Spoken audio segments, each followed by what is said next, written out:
तो दोस्तों आज हम बात करेंगे फिल्म रूही के बारे में। इस फिल्म को डायरेक्ट किया है हार्दिक मेहता ने और ये एक हॉरर कॉमेडी फिल्म है।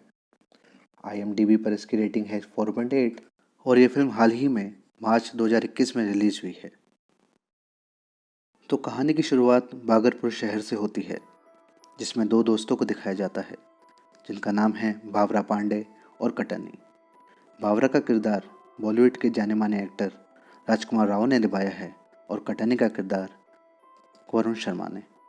दोनों ही दोस्त क्राइम रिपोर्टिंग का काम करते हैं और साथ ही ये लड़की को किडनैप करने का काम भी करते हैं।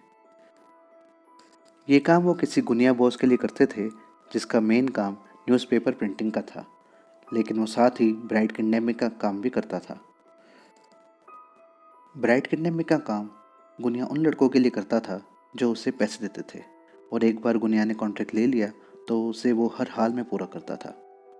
तो फिल्म में आगे दिखाया जाता है कि बावरा और कटनी गुनिया के कहने पर एक लड़की को किडनैप करते हैं जिसका नाम रूही था। रूही का किरदार जानवी कपूर ने निभाया है। लेकिन इस किडनैपिंग के बाद बावरा और कटनी को पता चलता है कि जिसने ये किडनैपिंग का कॉन्ट्रैक्ट दिया था उसने शादी को पोस्टपोन कर दिया है क्योंकि उसके घर में किसी की डेथ हो गई है, जिस वजह से गुनिया बावरा और कटनी से कहता है कि वो रूही को अंबियापुर के एक फैक्ट्री में एक हफ्ते के लिए रखें जब तक कि सब कुछ ठीक ना हो जाए। इसी बीच रूही के फादर रूही की किडनैपिंग की रिपोर्ट पुलिस को लिखवाने जाते हैं और जहां हमें पता चलता है कि रूही की किडनैपिंग से उसके फादर को छोड़कर सभी फैमिली वाले बहुत खुश थे, क्योंकि रूही के अंदर एक चुड़ैल थी जिसने रूही को 1 साल पहले उसकी शादी के दिन अपने वश में कर लिया था। इसके बाद हम देखते हैं कि अंबियापुर की फैक्ट्री में बावरा रूही का चुड़ैल वाला रूप देख लेता है और डर जाता है, और जब ये बात वो कटनी को बताता है तब तक रूही अपने सीधे साले रूप में वापस आ जाती है और कटनी बावरा का विश्वास नहीं करता है। लेकिन कुछ ही देर बाद कटनी भी रूही के चुड़ैल वाले रूप को देख लेता है, लेकिन इससे वो डरने के बजाय उससे प्यार करने लग जाता है। तो यहाँ बावरा रूही से और कटनी रूही के अंदर की चुड़ैल से प्यार करने लग जाते हैं, जिससे दोनों ही एक दूसरे से झगड़ा करने लगते हैं। फिल्म में आगे दिखाया जाता है कि बावरा एक तांत्रिक को लाता है जो रूही के अंदर से उस चुड़ैल को निकाले, पर वो चुड़ैल इतनी शक्तिशाली होती है कि वो उस तांत्रिक को ही भगा देती है, और भागते भागते वो बावरा को ये बता जाता है कि एक मुड़िया पैरी चुड़ैल है, क्योंकि उस चुड़ैल के पैर उल्टे होते हैं। कहानी में आगे पता चलता है कि उस चुड़ैल का नाम हफ्सा था। बावरा रूही के शरीर से उस चुड़ैल को निकालना चाहता था, इसलिए वो कटनी और रूही को अंबियापुर की ही फैक्ट्री में छोड़ दूसरे तांत्रिक और बाबाओं के पास जाता है ताकि कोई रूही के शरीर से उस चुड़ैल को निकाल सके, लेकिन उसे ऐसा कोई नहीं मिलता। इसी खोज में उसे एक बूढ़ी औरत मिलती है जिस पर कभी मुड़िया चुड़ैल का साया था, जिस वजह से आज तक उसके पैर सीधे नहीं हुए। वो औरत बावरा को बताती है कि रूही को बचाने के लिए उसे कपट कन्यादान करना होगा, जिसमें जिस दूल्हे से चुड़ैल की शादी होगी वो पहले से शादीशुदा होना चाहिए, जिससे वो चुड़ैल एक सौतन बन जाएगी और दुल्हन के शरीर को छोड़ देगी। लेकिन इस काम में एक ये दिक्कत थी कि अगर चुड़ैल को गुस्सा आ गया तो वो अपने दूल्हे और उसकी पहली पत्नी को भी मार सकती है। इसलिए वो बूढ़ी औरत बावरा को चिमटीपुर जाने के लिए कहती है। बावरा वापस अंबियापुर की फैक्ट्री में आता है, जहां वो देखता है कि गुनिया ने रूही को वापस लाने के लिए कुछ गुंडे भेजे थे और उन्होंने कटनी पर हाथ भी उठाया था, लेकिन रूही के अंदर की मुड़िया चुड़ैल ने उन गुंडों को भगा दिया। इसके बाद बावरा, कटनी और रूही तीनों ही चिमटीपुर गांव के लिए निकल पड़ते हैं, जहां हमें पता चलता है कि चिमटीपुर में मुड़िया चुड़ैल को लाना वर्जित था।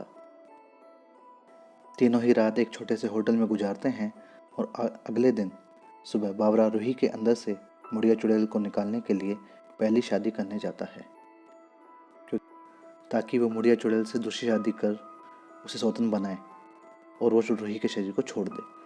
आगे हम देखते हैं कि बावरा अपनी पहली शादी एक कुतिया से करता है, ताकि अगर दूसरी शादी के वक्त मुड़िया चुड़ैल को गुस्सा आ भी जाए तो किसी इंसान की जान को खतरा ना हो। इसी बीच कटनी को लगता है कि बावरा रूही से शादी करने वाला है, तो वो रूही को ज़बरदस्ती अपने साथ ले जाने की कोशिश करता है, क्योंकि वो रूही के अंदर की मुड़िया चुड़ैल को पसंद करता है। पर रूही उससे भागकर चिमट्टीपुर के एक मंदिर में जाकर छुप जाती है, जहाँ भूत निकालने का काम होता है। वहीं एक आदमी रूही के अंदर की चुड़ैल है ये समझ जाता है, इसलिए वो रूही के अंदर से चुड़ैल निकालने की कोशिश करता है, लेकिन उससे पहले ही मुड़िया चुड़ैल जाग जाती है और सभी लोग वहाँ से भाग जाते हैं। इसी बीच हम देखते हैं कि गुनिया का क्लाइंट रूही से शादी करना चाहता है और इसलिए वो गुनिया से रूही को लाने के लिए कहता है, लेकिन गुनिया को अपने गुंडों की हालत देखकर पता चल जाता है कि रूही के अंदर एक चुड़ैल है, लेकिन उसका क्लाइंट इन सब बातों को नहीं मानता। वहीं चिमट्टीपुर में आज मुड़िया चुड़ैल का आखिरी दिन है और आज के दिन उसे शादी करनी ही होगी, क्योंकि आज ही के 1 साल पहले वो रूही को चिपकी थी और अगर वो शादी आज नहीं करती तो वो मर जाएगी। गुनिया रूही को लाने के लिए चिमट्टीपुर पहुंच जाता है और जहां उसे पता चलता है कि आज मुड़िया चुड़ैल का आखिरी दिन है और अगर उसने शादी नहीं की तो वो मर जाएगी। इसलिए वो अपने क्लाइंट के साथ हुए कॉन्ट्रैक्ट के कारण उस चुड़ैल को ऑफर देता है कि वो उसकी शादी करवाएगा। इसमें मुड़िया चुड़ैल का भी फ़ायदा था और गुनिया का कॉन्ट्रैक्ट भी पूरा हो जाता। गुनिया मुड़िया चुड़ैल को ले जाता है। इसी बीच हम देखते हैं कि चिमट्टीपुर के लोग बावरा को मारने के लिए आते हैं, क्योंकि बावरा चिमट्टीपुर में मुड़िया चुड़ैल को ले आया था, जहां मुड़िया चुड़ैल को लाना मना है।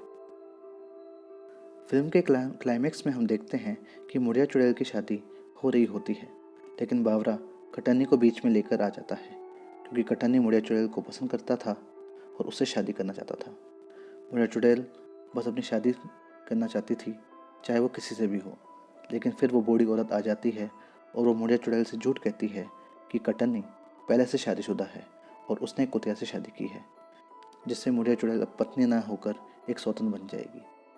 इसलिए अब मुड़िया कटनी को छोड़ बावरा से शादी करना चाहती है और बावरा भी इसके लिए मान जाता है, क्योंकि हमें पता है कि कुतिया से शादी कटनी ने नहीं बावरा ने की थी और ये बावरा उस बूढ़ी औरत की चाल थी। आखिर में हम देखते हैं कि रूही नहीं चाहती कि उसकी वजह से बावरा की जान जाए, क्योंकि सौतन बनने के बाद मुड़िया चुड़ैल को गुस्सा आ जाएगा और वो कुछ भी कर सकती है। इसलिए रूही अपनी इस परेशानी से खुद ही लड़ने का फैसला करती है और खुद ही मुड़िया चुड़ैल से शादी कर लेती है और रूही और हफ्सा रूह हफ्सा बन जाते हैं।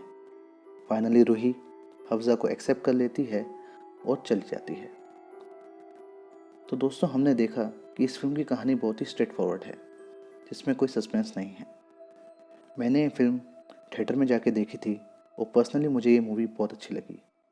आप भी इसे थिएटर में जाके देख सकते हैं और एंजॉय कर सकते हैं, लेकिन प्लीज़ कोविड की गाइडलाइंस को फॉलो करें। So that's it. Thank you for watching this video. आपको ये स्टोरी कैसी लगी हमें कमेंट में सेक्शन में ज़रूर बताइएगा, ताकि हमें मोटिवेशन मिले और हम ऐसी वीडियो और ला सकें। आपको ये वीडियो अच्छी लगी तो प्लीज़ वीडियो को लाइक कीजिए और चैनल को सब्सक्राइब कर लीजिए और प्लीज़ बेल आइकन को दबा दीजिए। Thank you.